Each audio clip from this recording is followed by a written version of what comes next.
In the ongoing discussions of the China-Taiwan U.S.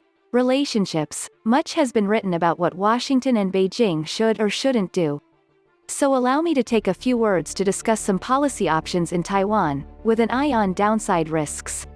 Readers of this column would have surmised by now that I have strong connections to Taiwan, going all the way back to my studies at the island decades ago. I had previously written about the prospects for a U.S.-Taiwan free trade agreement as well as Taiwan's membership in the WHO, and the majority of the points made then are still relevant. There is much to respect in the open economic and political system Taiwan has built. But friendship means more than applause. If we are true friends, we should also be willing to raise concerns. Let me cite 3. The bargaining chip dilemma.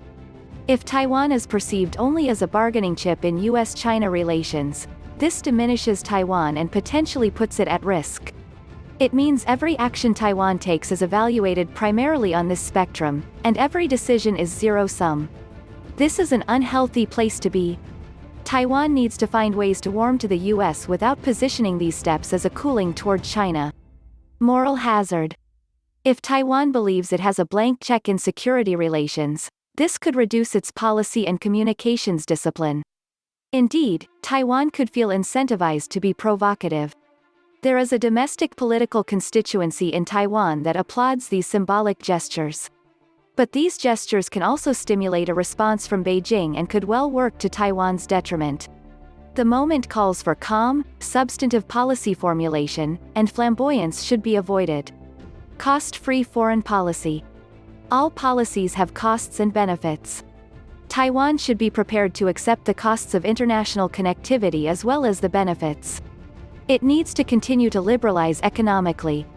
I have a family member who works for Uber and I can see in real time how China is more supportive of ride-sharing and mobility services than Taiwan is, which in my view works to Taiwan's disadvantage.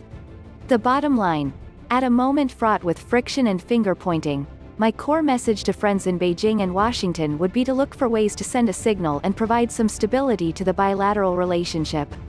An open-ended decline is in no one's interest. Taiwan should engage in a similar strategy and look for ways to send signals to both Washington and Beijing, that regardless of the serious political differences, it welcomes a stable and functional relationship. Perhaps it's time for some more ping-pong diplomacy.